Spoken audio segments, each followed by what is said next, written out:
जी नमस्कार, पूर्वांचल समाचार देख रहे हैं आप और मैं बुद्धेश्वर शुक्ला और अभी मौजूद हूं 104 विधानसभा क्षेत्र हथुआ में, जहां से वर्तमान विधायक और मंत्री भी हैं बिहार सरकार में राम सेवक सिंह, और उनसे हम मुलाकात कर रहे हैं और जानेंगे कि इस बार भी वे जदयू के प्रत्याशी के तौर पर हथुआ विधानसभा क्षेत्र में यहां से प्रतिनिधित्व करने के लिए मौजूद हैं और उनसे हम बात करेंगे कि विगत 15 सालों में इन्होंने क्या विकास किया है अपने क्षेत्र में और आगे इनकी क्या योजना है।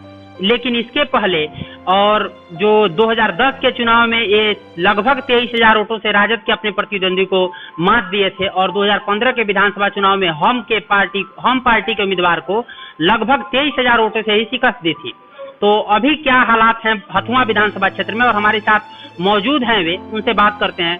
स्वागत है सर आपका हमारे इस कार्यक्रम में। चलिए आपका भी स्वागत है सर। सबसे पहले हम यह जानना चाहेंगे कि आपके राजनीतिक जीवन की शुरुआत जो 2001 में हुई थी, वहां से सबसे पहले आप मुखिया बने, उसके बाद से आपको यहाँ के लोगों ने, यहाँ की जनता ने विधानसभा भेजा और आप लगातार वहां से विधायक बनते आए हैं। अभी 2020 चल रहा है और इस बार भी प्रतिनिधित्व का मौका मांग रहे हैं। इन 15 सालों में आपने क्या किया है क्षेत्र के लिए? देखिए, 2001 से बलेसरा पंचायत की यहाँ की जनता ने मुखिया बनाया। मुखिया रहते हुए 2005 में पूरे बिहार में मैं सिंगल एक व्यक्ति था कि मुखिया से विधायक बना। 2005 के पहले 1990 से 2005 के बीच में जो पति पत्नी का सरकार था, उस समय जो कुव्यवस्था था उसको व्यवस्थित करने का काम मैंने 15 वर्षों में सरकार के माध्यम से माननीय मुख्यमंत्री के नेतृत्व में करने का काम किया। एक समय था कि सुदूर इलाका से लेकर शहरी क्षेत्र में बिजली नाम का कोई चीज नहीं था जी, सड़क भी नहीं था, विधि व्यवस्था नहीं था, अस्पताल में न दवा था न सुई था, विद्यालय में शिक्षक नहीं थे, भवन नहीं था, किसी तरह का समझिए कि विकास नाम का जो चीज है पटरी से उतर गया था। 15 वर्षों के शासन में माननीय मुख्यमंत्री नीतीश कुमार के नेतृत्व में एनडीए गठबंधन के माध्यम से एक एक दबे कुचले लोगों के साथ साथ सवर्ण लोगों के लिए भी काम करने का मौका मिला और सबका विकास हुआ है। और जो मान लीजिए कि आने वाले समय में, जो मान लीजिए कि 15 वर्षों की अवधि में माननीय मुख्यमंत्री के माध्यम से बिहार के एक एक मतदाताओं का जो मान सम्मान बढ़ा है, हम यहाँ की जनता से यही अपील करेंगे, इस जो मान सम्मान बढ़ा है इसको और आगे ऊंचाई तक ले जाने के लिए सहयोग करने की कृपा करेंगे। जी, तो विकास तो आपके शासनकाल में हुई है, सुशासन काल में काफी विकास हुआ है, लेकिन बावजूद उसके आपके हथुआ विधानसभा क्षेत्र से जो कल कारखाने थे, जैसे हथुआ चीनी मिल हुआ, डालडा फैक्ट्री हुआ, ये सब बंद होते गए। तो सरकार ने इस पर कोई अमल नहीं किया क्या सर खुलवाने के लिए? ना, देखिए, जहाँ हथुआ शुगर फैक्ट्री का मामला है, 1993 में लालू यादव के नेतृत्व में जिस समय सरकार चल रही थी, उनके माध्यम से बंद किया गया और मान लीजिए कि तभी से आज तक शुगर फैक्ट्री बंद है। उसका मान लीजिए कि सरकार के माध्यम से उसका मूल्यांकन कराया गया और 4 बार टेंडर निकाला गया, लेकिन सफल उद्योगपति नहीं मिलने के चलते शुगर फैक्ट्री हमारा चालू नहीं हुआ है। लेकिन फिर भी प्रयास किया जा रहा है कि किसी तरह शुगर फैक्ट्री लगे ताकि किसानों के माली हालत में थोड़ा सा सुधार उससे होगा निश्चित रूप से। और जहाँ तक डलडा फैक्ट्री का बात है तो मान लीजिए कि पति पत्नी के सरकार में ही दोनों हथुआ फैक्ट्री का शुगर फैक्ट्री और डलडा फैक्ट्री बंद हुआ था। उसका जवाबदेही जो 15 साल का कुशासन का लालू राबड़ी का राज था, उनका देन है कि दोनों फैक्ट्री उनके गृह विधानसभा में बंद हुआ। उसमें से जो वर्कर उनको काम बंद हो गया, उनके परिवार या उनके परिवार का जो अभी भरण पोषण हो रहा है काफी मतलब दयनीय स्थिति में है, तो उन लोगों के लिए भी कुछ ऑप्शन होगा क्या अगर कोई फैक्ट्री खुलती है या नया खुलता है तो? ना, देखिए, एक तो है कि उनके शासन में ही जो मजदूरों का, शुगर फैक्ट्री के पदाधिकारियों का जो राशि बकाया था, माननीय मुख्यमंत्री नीतीश कुमार के माध्यम से 26 करोड़ रुपया जिला में आया और उसमें से 16.5 करोड़ रुपया लगभग समझिए कि मजदूरों का और उसमें पदाधिकारियों का भुगतान किया गया है। और उसके बाद मान लीजिए कि 9.5 करोड़ रुपया वहां पड़ा हुआ है जिला में।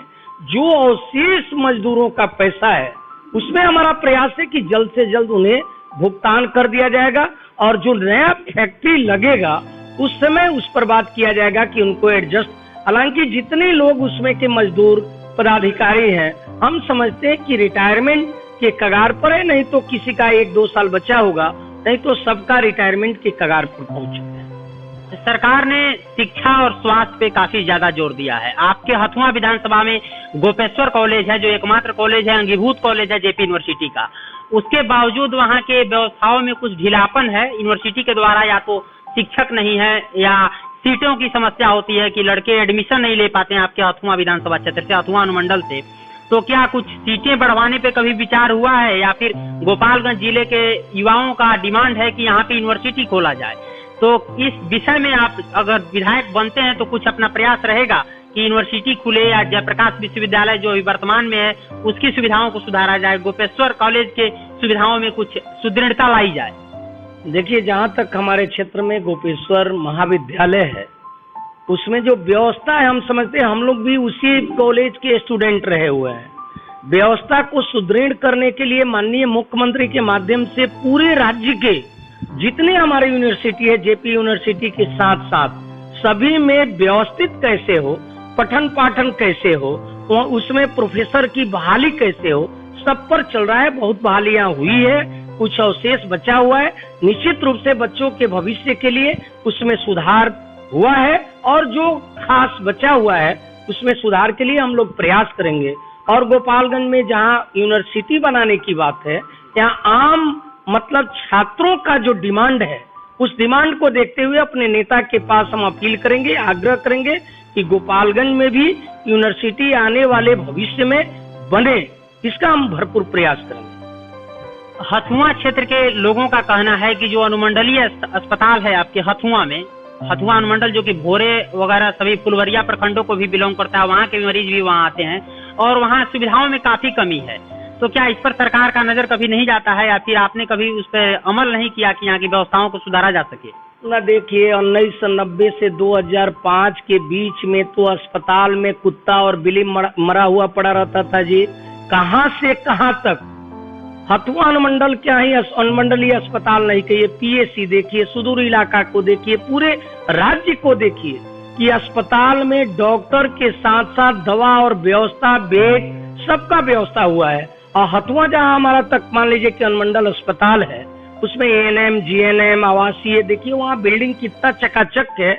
अभी डॉक्टरों की जो बहाली हुई उसमें दर्जनों डॉक्टर अभी वहाँ आकर योगदान किए हैं। वहाँ का व्यवस्था सुदृढ़ हुआ है। अगर नजर में आएगा कि और कुछ यहाँ होना चाहिए, निश्चित रूप से हम प्रयास करेंगे कि हमारे क्षेत्र का अनुमंडलीय अस्पताल हथुआ है उसका विकास हो, और वहाँ जो हमारे अनुमंडल स्तर के एक मान लीजिए कि पीड़ित हमारे बीमार जो हमारे क्षेत्र के लोग हों, वहाँ हर एक सुविधा वहाँ दिलाने का हम प्रयास करेंगे जी। इसके बावजूद हथुआ के लोग या हथुआ के विभिन्न क्षेत्रों का हम लोग अपने दौरे में पा रहे हैं कि लोगों का कहना है कि बहुत काफी जगहों पर सड़कों में कमी है अभी भी, इतने बावजूद 15 सालों के सुशासन के राज में, सुशासन के विकास में भी।